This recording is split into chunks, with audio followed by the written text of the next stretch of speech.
Most rewarding part of working with families is enlightenment. You know, a lot of, I would say, to borrow a sociological or psychological term, there's a lot of kind of environmental retardation where they just don't know what's going on in the world. You know, they live in a bubble. What I try to do is bring enlightenment into what the world has to offer, because most of the time, to me, a lack of motivation comes from a lack of information. So a lot of my clients, we have a lot of dialogue about life and about their goals and about things they don't know. So when I see that light bulb finally come on, that's very rewarding for me.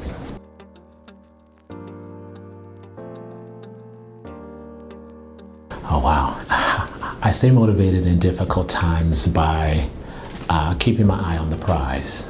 You know, I'm a seed planter. You know, I don't always reap the harvest.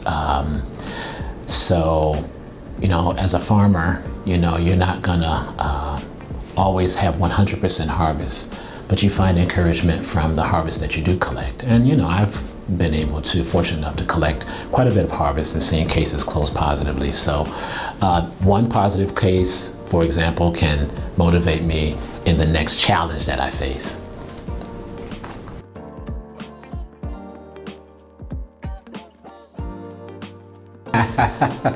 A typical day in Resilient Minds as a caseworker. For me, it's a lot of, you know, mental exercise. I try to make a habit of always thinking ahead. You know, what's my day going to be? Who do I have to see today? What's this person's issues that might hinder our time together, hinder us getting together? Or, well, this person will bring up this and they can't seem to get off that bandwagon and blah, blah, blah, blah, blah, whether they're complaining or whether they're encouraged, whatever the issue is. So I try to stay ahead of the game per se mentally. And so mine is filled with a lot of mental exercise and the logistics. You know, you got to drive, you have to do this, you have to travel from one place to the other. I mean, that's kind of a given. So that doesn't, it's not that anything puts a strain on me, but my typical day is full of a lot of thinking. Because I find that as I think, so I am, and I can give my best to my clients if I'm mentally and psychologically prepared before I interact with them. So as that plays itself out, I take the pluses and I multiply them. I take the minuses and things that I didn't expect, and I try to work on those so I'm thinking again ahead for the next day or the next time I meet with them. Awesome. Mm-hmm.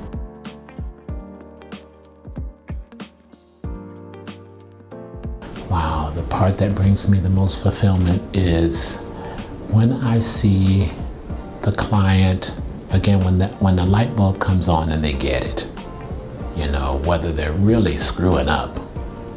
And it takes a lot sometimes to get clients there to say, you know what, I'm just screwing up my life. And not to sound so coarse, but when that light bulb comes on, that's great because they're in services for a reason. And many times there's a lot of denial. Okay, there's a lot of anger, as we all know, frustration and blame and excuse making.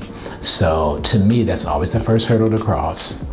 And whether that takes a month, 6 months, or whatever, when that bulb comes on and they say, I'm in services because, to me, it's like, okay, now we can go to work and change some lives here.